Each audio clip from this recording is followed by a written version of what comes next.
Netanyahu America पहुंच गए हैं। इजराइल के पीएम नेतन्याहू अमेरिका पहुंच गए हैं। वॉशिंगटन में ट्रंप से मुलाकात की है और आपको बता दें कि वॉशिंगटन में ट्रंप और पीएम नेतन्याहू की मुलाकात हुई है। ट्रंप प्रशासन के अधिकारियों से भी नेतन्याहू की मुलाकात हुई है। तो आईडीएफ चीफ ऑफ स्टाफ और कई नेता इस मीटिंग में मौजूद रहे हैं।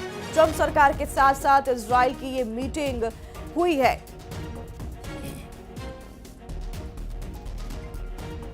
कई मायनों से ये मीटिंग जो है अहम हो सकती है। जिस तरह से ईरान और इजराइल के बीच युद्ध लगातार जारी है, इस बीच अब इजराइल के पीएम नेतन्याहू बेंजामिन नेतन्याहू का अमेरिका जाना और ट्रंप से मुलाकात करना ये कई संकेत दे रहा है। ये भी बात सामने आ रही है कि किसी भी वक्त अमेरिका ईरान पे हमला कर सकता है, क्योंकि अमेरिका से भी ईरान को कई बार चेतावनी दे दी गई है। जिस तरह से ईरान भी लगातार मिसाइल हमले इजराइल पर कर रहा है, उसके बाद अब नेतन्याहू की ट्रंप से मुलाकात काफी अहम हो सकती है। क्या ये संकेत है कि अब अमेरिका की तरफ से भी वॉर किया जा सकता है, ऐलान हो सकता है, क्या हमला किया जा सकता है अमेरिका की तरफ से ईरान पर? हालांकि ये समय के साथ खुलासा होगा।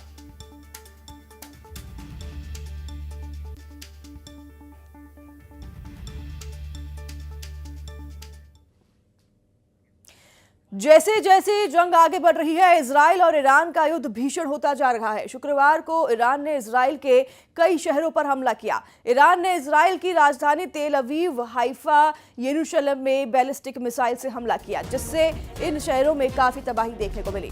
ईरान के हमले के बाद पूरे इजराइल में अलर्ट जारी कर दिया गया है और लोगों को सुरक्षित जगह पर जाने के निर्देश भी दे दिए गए हैं। लगातार जारी युद्ध के बीच लोगों से अपील की जा रही है कि आप सुरक्षित जगहों पर जाएं और सुरक्षित रहें। पूरे इजराइल में एक साथ अलर्ट जारी कर दिया गया है। ईरान ने इजराइल के कई ठिकानों पर मिसाइल से हमला किया है, बैलिस्टिक मिसाइल दागे हैं। खास तौर पर आपको बता दें कि रिहायशी इलाकों को निशाना बनाया गया है। इजराइल और ईरान का युद्ध अब भीषण हो गया है। ईरान ने इजराइल के कई शहरों पर हमला किया है। इजराइल की राजधानी तेल अवीव पर भी हमला हुआ है। हाइफा, यरूशलेम में भी बैलिस्टिक मिसाइलों से हमला किया गया है। इन शहरों में काफी तबाही देखने को मिली है इस बैलिस्टिक मिसाइल के हमलों के बाद, और लोगों से अपील की जा रही है कि आप सुरक्षित जगह पर जाएं।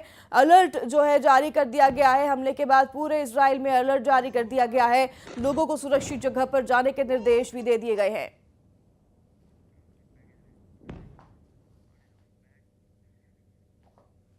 अगर भूलकर भी इजराइल और अमेरिका ने ईरान के सुप्रीम लीडर अली खामनेई को जान से मार दिया, तो यकीन मानिए दुनिया परमाणु जंग में तब्दील हो जाएगी और पूरी दुनिया तबाह हो जाएगी, क्योंकि अब ईरान के साथ रूस और चीन चट्टान की तरह खड़े हो गए हैं।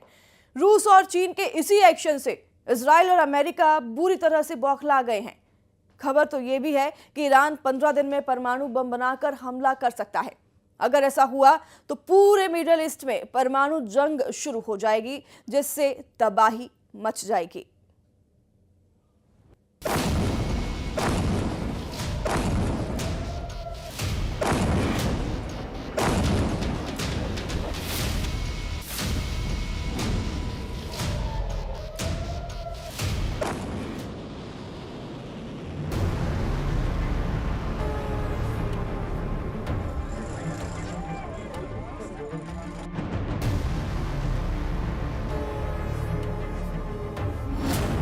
डरपोक निकले ट्रंप, फंस गए नेतन्याहू।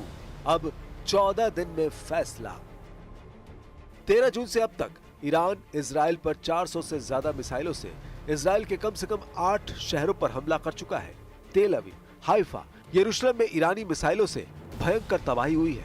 लेकिन अब सवाल उठता है कि जब इजराइल को अमेरिका की सबसे सख्त जरूरत है, तो फिर राष्ट्रपति ट्रंप क्यों कह रहे हैं कि ईरान पर अगले 14 दिन यानी 2 हफ्ते तक अमेरिका हमला नहीं करेगा। ट्रंप के इस ताजे बयान और ईरान के भीषण हमले और इजराइल सेना का कमजोर पड़ता एयर डिफेंस सिस्टम इजराइल के वजूद पर भारी पड़ने लगा है। हम आपको दिखाने जा रहे हैं कि कैसे पिछले 56 घंटों में रूस के राष्ट्रपति पुतिन और चीन के राष्ट्रपति शी जिनपिंग ने पूरी दुनिया को संदेश दे दिया है कि अब ईरान बिल्कुल भी अकेला नहीं है। युद्ध में रूस और चीन ईरान की सीधी मदद करने लगे हैं, यानी जंग में अब हालात पूरी तरह से विध्वंसक हो चुके हैं। अब ऐसे हालात में अगर ईरान के सुप्रीम लीडर खामेनेई को इजराइल और अमेरिका मारते हैं, तो रूस और चीन भूखे शेरों की तरह इजराइल और अमेरिका के सैन्य अड्डों पर हमले कर सकते हैं।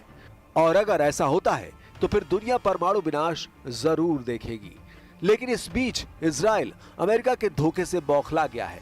उसे जरा भी अंदाजा नहीं था कि जो अमेरिका अगले 24 घंटे में ईरान पर हमला करने जा रहा था, वो अमेरिका अचानक ईरान पर हमला करने के लिए 14 दिन का वक्त क्यों मांग रहा है।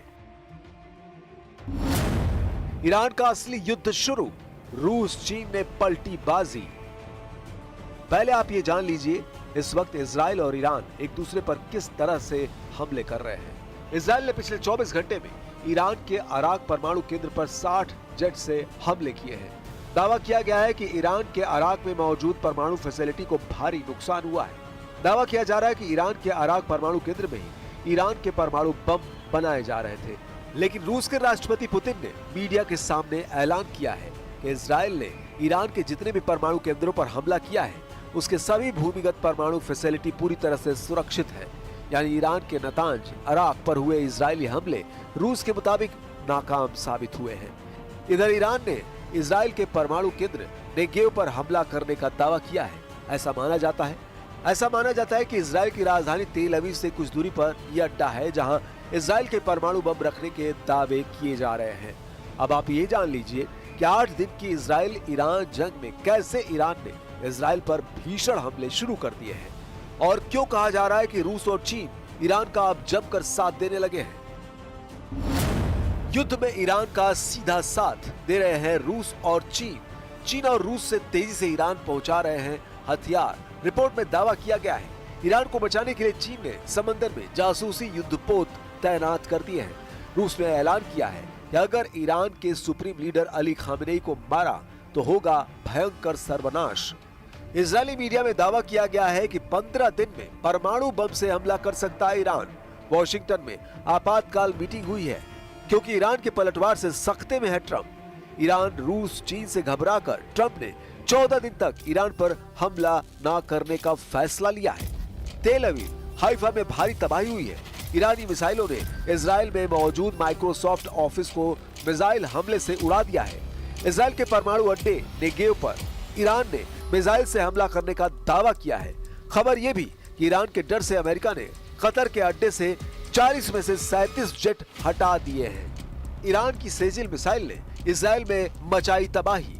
ईरान के फोर्दो परमाणु अड्डे को कैसे तबाह करेंगे अमेरिका इजराइल, इसे लेकर तेल अवीव से लेकर वॉशिंगटन तक मीटिंग हो रही है। ईरान के भीषण मिसाइल हमलों को रोकने के लिए हर दिन इजराइल को 2500 करोड़ रुपए खर्च करने पड़ रहे हैं। ऐसा दावा वॉल स्ट्रीट जर्नल की रिपोर्ट में किया गया है। ईरान के विदेश मंत्री अब्बास अरागची ने 2 टूक कह दिया है कि जब तक इजराइल हमले नहीं रोकेगा कोई बातचीत नहीं होगी।